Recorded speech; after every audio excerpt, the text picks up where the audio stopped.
I'm Alif, and I'm the CVO of Approved. I'm here with Gord Appel, managing partner from Axxiom Mortgage. We were talking just before this about the stress test, and everybody's kind of on the side of, well, the stress test is killing Alberta's market. You kind of have a more I don't want to use the word holistic, but a more positive thought on it. I'm not saying you're for the stress test. What I'm saying is, thank you for clarifying. You explained it in a way that wasn't so negative, if that makes sense. I think, yes, thank you.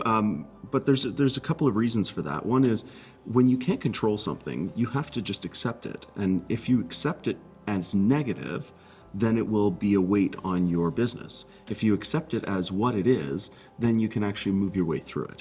So my preference is to approach things that way. With the stress test, when it initially came out, my first thought was, this isn't the worst thing in the world, because we have a little bit of slack, we have a little bit of bandwidth that we can play with to put something in the bank almost. So when, for example, when amortizations came down, you used to be able to do 40, then 35, then 30, then 25.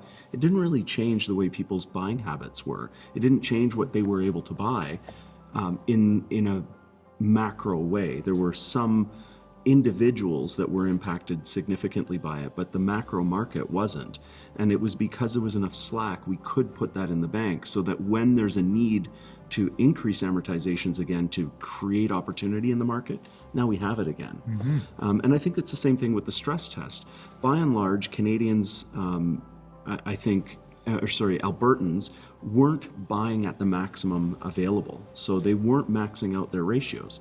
So when you say you can't go to maximum, and you're not anyway, the stress test really didn't hurt us that much. So we did an analysis of our book, and we found that only 10% of clients wouldn't be able to qualify for what they purchased. So that doesn't mean they wouldn't qualify. It just means they wouldn't qualify for the thing that they originally wanted. So it changes the market dynamic a little bit, but what it does is it builds a bit of a stronger base for the country, according to Morneau and to the federal government. I don't totally disagree with that, but what my big issue, or my big point here, is that it didn't impact us in Alberta in the way that it did in other parts of the province, or other parts of the country. And because of that, I'm not going to paint it with a negative picture. I guess we always hear about the extreme, or of course, the client that went and had pre-approved for a build, and then that's where now their buying power was decreased. And I think that's where we saw a lot of business come to Approved, whereby, okay, those were the clients that little bit of tipping point. Right.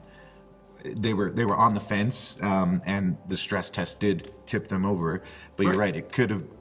10% is your book. Some brokers may have had a bigger book of business that had that, so it affected them more. And we always hear about the one side of it, but I really, the squeaky wheel. Yeah, that's right. and I like that it's about mindset. So for sure, and shift your mindset, because it's not in your control. Well, it's not in our control, right. So you have to shift your mindset. Otherwise, you get stuck in it. But that 10%, when you look at it, guys like you provided us solutions for that 10% as well.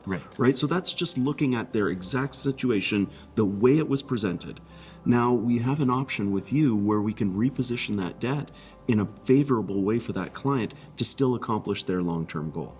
So again, that 10% got reduced even further. So to say that the stress test killed the marketplace, from my perspective, is inaccurate. So that's essentially what it is. So yes, our book will change, but no, we're not going to change. And yes, we are at the same time. So we are, our job is really to look at the marketplace and be prepared for each client that comes in. So when that client comes in, we know what is available to them. It's not about what used to be available. And I think that's the distinction in the mindset is, I used to be able to do this on the A side, or I used to be able to do this at all, and now I can't. Well, you can't. So stop looking back, look at the present, and say, what can we do? So what we can do, we might be able to reposition the debt. We have now more B space lenders than we've ever had before. We have some private lenders that are sailing really close to B without having to OSFI. So the rates have improved significantly for that part of the marketplace as well. So it's really about finding solutions for the situation that you're in, not the situation you could have been in. Yeah. Because, you know, if the client showed up with an extra $1 million, the situation's different too. Right. But they didn't. So let's look at the situation that is. And so we're spending, so the adjustment to our business is really that we're spending a lot more time with our brokers, showing them what available options there are and how to position them with the client. So it's the shift that occurred in the last 10 years in our industry has gone from this is what we have to this is how we use it. So we're spending a lot more time on the how we use what we have. So I'm not dating you, but so you're almost like Tim the Toolman Taylor with a lot of tools in his belt. Yeah. I'm Are sure you going to be Wilson most of looking over the fence? I was going to say, so that would make me Wilson, but I'm sure a majority of the viewers on this are going to be like, who? Who? We love, always have appreciated working with you and your team, is that, as mentioned before, it's about doing what's in the best interest of the client, Right. bigger picture, Right. And that's something I've always admired about you in particular, because Thank you. your team stems from you always, and that's what you impart. I think that's where winning actually occurs, is when you care for somebody else and you help them to accomplish their long-term goals. You can only do that if you spend some time getting to know them and have a product that will actually facilitate their long-term goals. But you have to be for them, and then you get to win. If you don't help them win first, you never actually win. Right. And I mean, is that kind of what you teach your team? Like, you're a mentor, you're always about teaching, because you directly don't do mortgages. Correct. Right now. You coach, mentor your team. Is that kind of what do you teach your I team teach a lot members? of things, Yeah.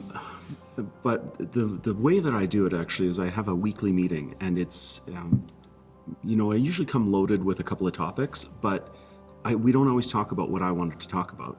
It's not my meeting. I just facilitate the conversation. So this week in Edmonton, we had a broker that had a deal that went sideways, and there was a client that had made a decision really late in the game to change everything, and it changed everything. And so we spent almost the whole meeting talking about, how do you serve that client? How do you make them feel like they've been served, like they've been taken care of, even though they've done this, and put you in a really awkward position. You don't want to call them and say, this is your fault. It's not their fault. It's their situation. This is what they're in. And as a service provider, you have to provide them with that service. And you also have to remember what your goal is. Is your goal to retain that client, to retain that transaction? Or is it to turn that client into a cheerleader and build a business? So put yourself in their shoes. Think about what you would want in their shoes. And so we spent a lot of time talking about that and how to position the solution with the client, and presenting them with options so that they feel enabled. Make the client feel a part of the process, and now they feel ownership over it. And now you're their mortgage broker, you're their guy, right? And if you're their guy, why wouldn't they call you? Right. So we use analogies. Like, if I had a friend that cut hair for a living and I needed a haircut, would I go see my friend, or would I go see a stranger? I'm going to support my friend if I can, right?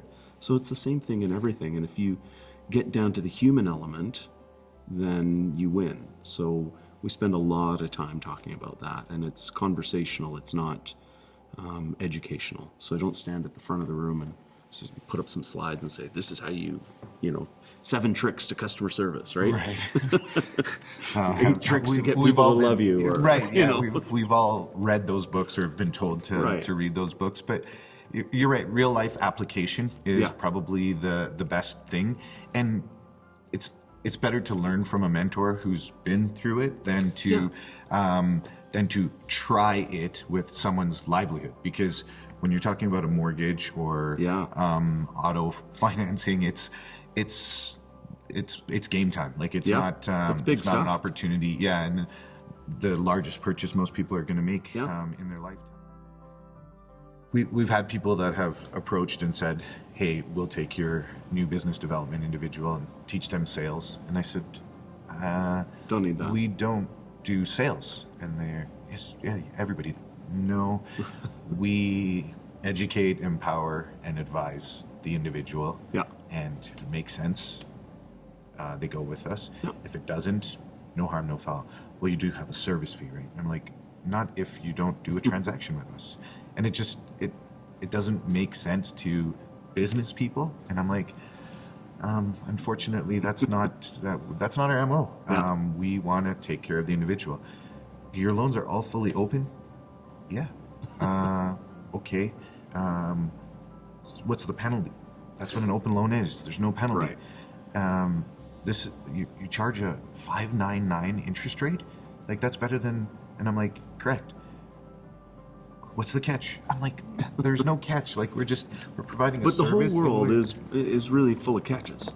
Right. So but- it's tough to get people to understand that this part of the world is different, Right. right? Like I get both sides of that. Like Yeah.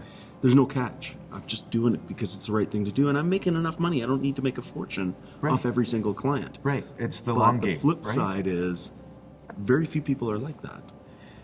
So, are you sure you're telling me the truth? Right. Is this for real? Can we You know? read the document? And I'm like, it's a Yeah. bank document. We can't change it. But yeah, absolutely. sure, Here if you you go. wanna read it, yeah, yeah, go ahead and read transparency. it. And they just like, it takes some time. And even after the fact, they're just like,